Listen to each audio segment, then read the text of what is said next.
Shalom dan selamat pagi. Kita bertemu kembali dalam renungan hari Sabtu tanggal 5 Juni 2021. Keajaiban itu nyata bagi mereka yang yakin berserah diri dan tetap setia bekerja keras. Mari kita berdoa. Terima kasih ya Tuhan atas semua anugerah dan berkat yang Tuhan nyatakan dalam hidup kami. Sampai saat ini, di hari yang baru, kami tetap hidup dalam sukacita Allah. Dan perkenankanlah kami oleh hikmat dan kekuatan daripada Tuhan untuk menjalani hari-hari kehidupan kami tetap kuat, bersukacita oleh karena anugerah kuasa daripada Allah sendiri menyertai menuntun kehidupan kami. Di dalam nama Tuhan Yesus kami berdoa. Amin. Firman Tuhan yang disampaikan kepada kita, Yesaya 66 ayat 13. Yesaya 66 ayat 13. Seperti seorang yang dihibur ibunya, demikianlah aku ini akan menghibur kamu. Kamu akan dihibur di Yerusalem. Saudaraku, kehidupan bangsa Israel ketika pulang dari pembuangan Babil, walaupun telah bebas, namun jelaslah bahwa hidupnya masih dalam penderitaan dan mengalami berbagai kesulitan. Tetapi melalui Nabi Yesaya, Allah berjanji untuk tetap melindungi anak-anaknya dengan penuh damai sejahtera, sama seperti seorang ibu menggendong anaknya. Kesungguhan dan kerinduan Allah untuk menghibur umatnya, seperti dinyatakan dalam surat Paulus kepada orang-orang Korintus dalam 2 Korintus 1 ayat 3-4. Bahwa Tuhanlah yang menghibur kami dalam segala penderitaan kami. Demikian juga Tuhan Allah akan tetap menghibur kita dengan segala belas kasihannya. Artinya penghiburan yang tidak akan pernah berkesudahan. Jadi Allah akan menjadi nyata walaupun umatnya masih menderita. Sebab lihatlah, sama seperti seorang ibu jauh lebih menderita lagi ketika melihat penderitaan anak-anaknya. Demikianlah Allah yang jauh lebih menderita melihat umatnya yang sangat menderita ini. Tetapi Allah tidak mau turut merasakan penderitaan umatnya. Tetapi padanya ada kuasa untuk mengangkat kembali umatnya dari duka cita menjadi sukacita. Tuhan tidak pernah lari dari penderitaan umatnya. Sebaliknya Dia datang untuk menjamah, melihat, merasakan, menyembuhkan dan memberikan keselamatan bagi semua orang dengan mengorbankan anaknya yang tunggal. Maka kebesaran Allah dan kasih-Nya kepada umatnya tidak perlu dipertanyakan ataupun diragukan lagi. Mungkin saat ini kita merasa lelah, capek atau kecewa dengan berbagai penderitaan, bahkan persoalan yang selalu datang di tengah-tengah kehidupan kita. Tetapi ingat, Dia terus menggendong dan menghibur kita dengan penuh kasih sayang. Sebagai Bapa dan sebagai pencipta, tentunya Allah sangat mengenal kita. Ketika masalah-masalah datang membebani hati dan hidup, kita dapat menemukan penghiburan sejati dengan meyakini bahwa Allah melindungi dan membela kita sebagai anak-anaknya. Jika umat Israel kembali dari Babel ke Yerusalem dan mendapati kehancuran, bagaimana mereka akan menghadapi masa-masa sulit tanpa ada pertolongan? Namun Tuhan dapat meyakinkan umatnya bahwa Tuhan ada bersama-sama dengan mereka. Karena itu bersukacitalah dalam menghadapi segala persoalan hidup.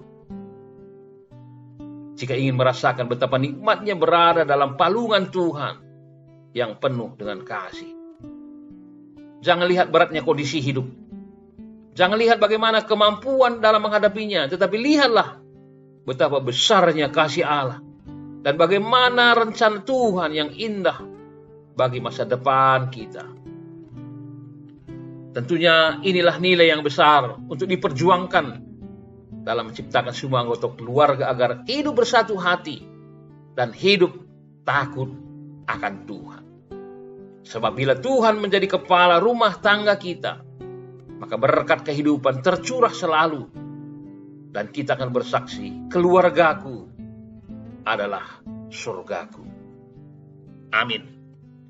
Mari kita memuji Tuhan dalam keluargaku adalah surgaku. Majua-jua, Tuhan Yesus memberkati.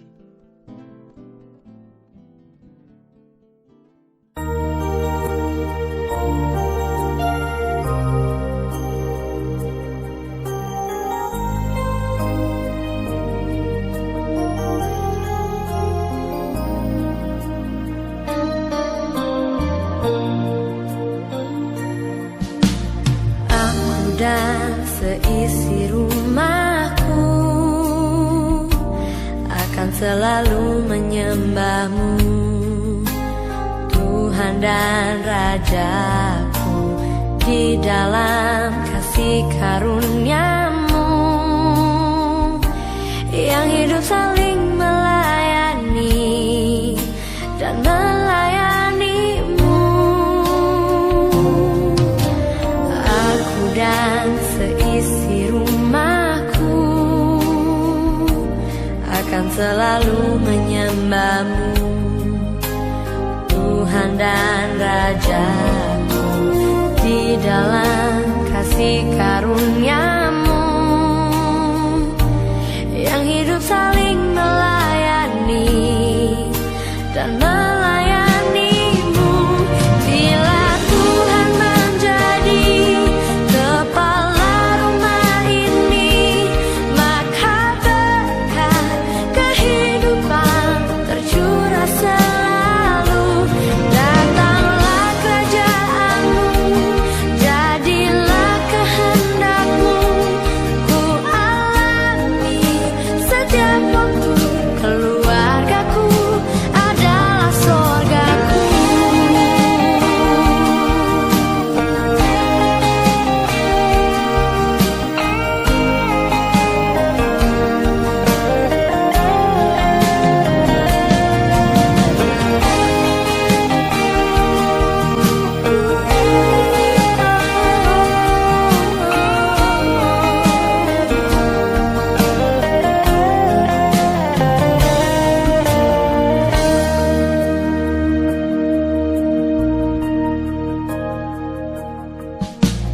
Aku dan seisi rumahku akan selalu menyembah-Mu, Tuhan dan Rajaku, di dalam kasih karunia-Mu yang hidup saling melayani dan melayani-Mu.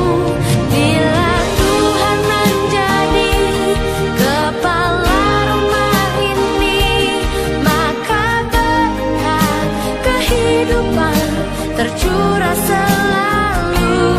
Datanglah kerajaan-Mu, jadilah kehendak-Mu, ku alami setiap waktu. Keluargaku adalah surgaku.